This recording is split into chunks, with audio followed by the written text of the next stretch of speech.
Reviews చూసి సినిమాకి వెళ్ళకూడదని అయితే నాకైతే ఇప్పుడు అర్థమైంది మామ. మ్యాటర్ ఏంటంటే నేను మన కుర్రోళ్ళతో బైకర్ మూవీకి అయితే వచ్చేసాను. మేము వచ్చేపటిగా సినిమా టైటిల్స్ అయితే స్టార్ట్ అయిపోయినాయి.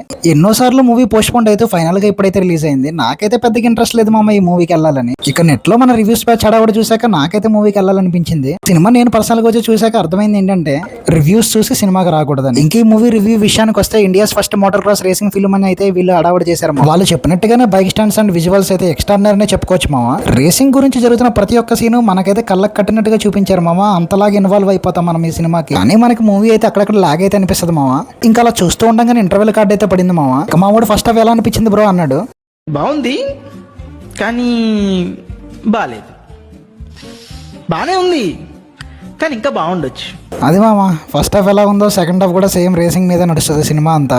బైక్ రేసింగ్ మీద ఇంట్రెస్ట్ ఉన్న వాళ్ళకైతే చాలా బాగా నచ్చుద్ది మామ మూవీ అయితే. ఇంక ఈ సినిమా క్లైమాక్స్ వచ్చేప్పటికి మంచి ఎమోషనల్ టచ్ అయితే ఇచ్చారు మామ. ఈ మూవీకి మెయిన్ పిల్లర్ రాజశేఖర్ గారు మామ. ఆయన యాక్టింగ్ సూపర్ అసలు. ఇక ఫైనల్ గా నాకు అనిపించింది ఏంటంటే రివ్యూస్ వాళ్ళు చెప్పినంత లేకపోయినా ఫైనల్ గా వన్ టైం వాచ్ మామ, చూడొచ్చు.